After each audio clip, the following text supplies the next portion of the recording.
After India's independence in 1947, 2 years later, that is in 1949, civil war gets over with the victory of communists.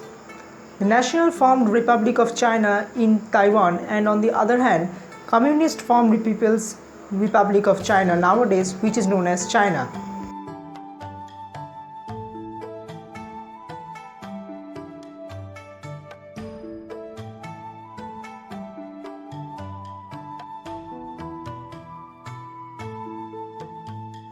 Relations between India and China those days were pretty good, and India supported China, whereas from the beginning there were many countries which opposed China as it was a communist country.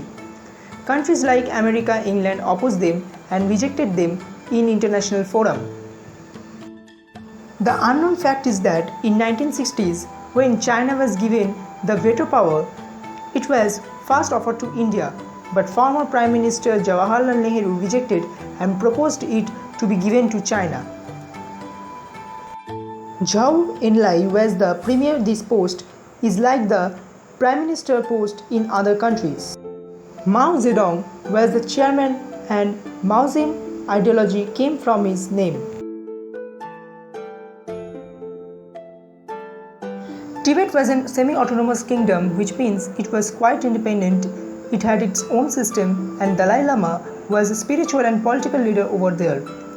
China claims Tibet as their territory and sent their forces and annexed over it.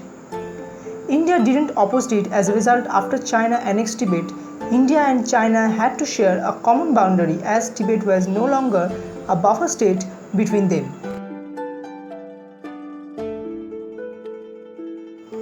In this Panchshil agreement on trade and intercourse between Tibet region of China and India, and indicated the world that China and India had defined their relation not on economic purpose but on ideological ones.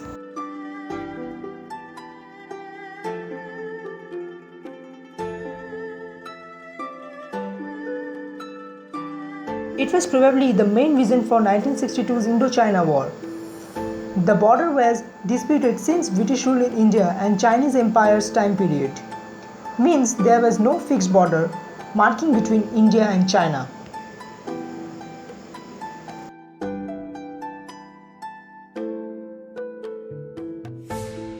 China constructs a highway from Xinjiang to Tibet via Aksai Chin. India claims Aksai Chin as its own territory, so India tried to oppose it. India got to know about the highway in 1959. From then, relations between two countries started deteriorating.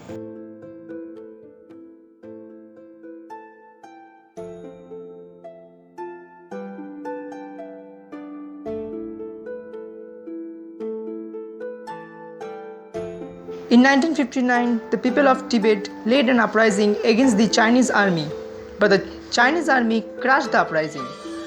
As a result, Dalai Lama flees to India and given refuge. The Dalai Lama knew that Tibetans would fight to the death to protect him. He later wrote that he felt there was only one way to avoid massive loss of life. Disguised as a common soldier, the Dalai Lama slipped out of the palace at night and began the long, dangerous escape over the Himalayas to India. Days later, the Chinese army bombed the Dalai Lama's palace, and Tibetans across the country erupted in revolt.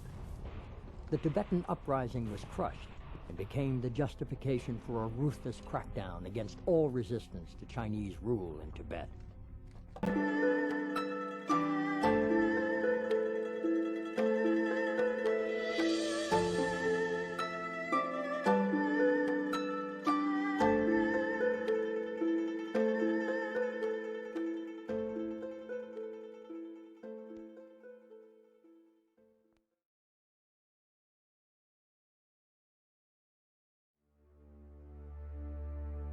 The Forward Policy 1960. PM Nehru decided that Indian army should occupy the frontier areas along the McMahon Line and Aksai Chin. In 1960, Zhou Enlai visits India and proposes a status quo, that is Aksai Chin and Nefa India, which was rejected by Jawaharlal Nehru. Welcome has the customary friendly trimmings. Greeted at the airport by Nehru, Joe grins and gives every indication of being overjoyed. He tries to minimize the border dispute, but Nehru terms it serious. The schedule calls for 6 days of private talks.